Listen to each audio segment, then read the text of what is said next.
Hey people, how you guys doing? You see, I do not subscribe to violence of any sort, but I do not like when a country is not moving forward.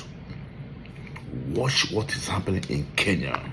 The Gen Zs, what we are doing in Kenya to take back their country.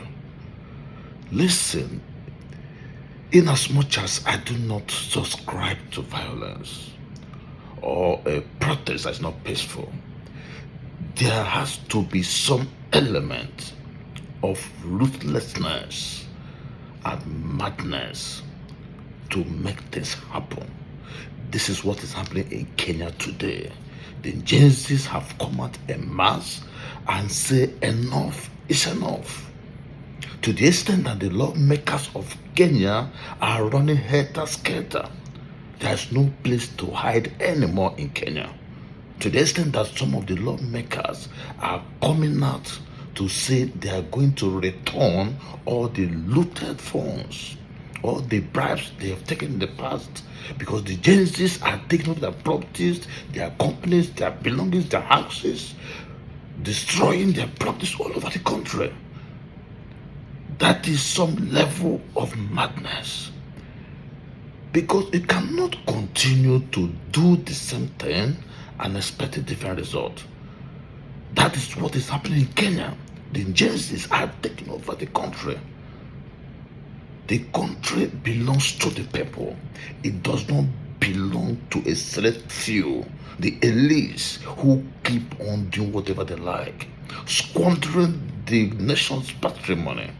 People are suffering, no employment, nothing is working, the economy is not working, but they are driving the SUVs, going overseas trips, going on vacations while the people are suffering. Now, I want you to watch one of the lawmakers, a senator, who came out in public to return all the loot, all the properties, all the bribes. I want you to watch closely. The youths are no longer smiling. Enough is enough. Watch the video and let me have your thoughts and comments in the comment section. People of Kenya. The Constitution of Kenya of 2010, Article 1, Sub-Article 1, says all sovereign power belongs to the people and shall only be exercised in accordance with the Constitution.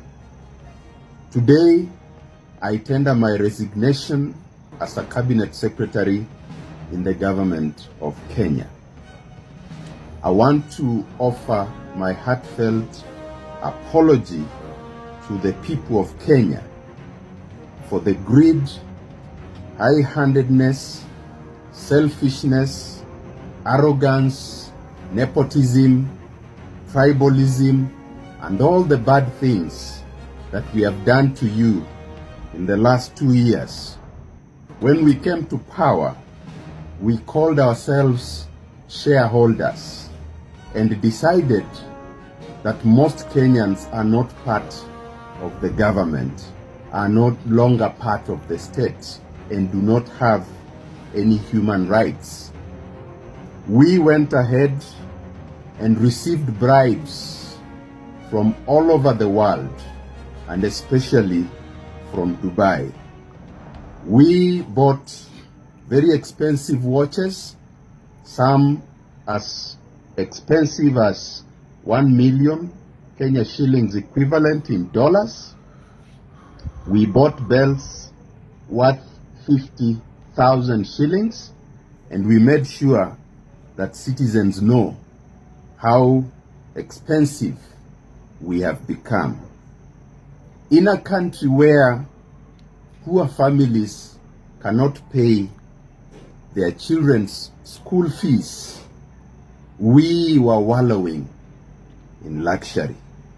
I want to sincerely apologize, and I want to say today that I am ready to give out all the bribes that I have received for the last 2 years, all the properties that I have now, which can be traced back to the bribes that I received, will be surrendered to the state tomorrow, early in the morning.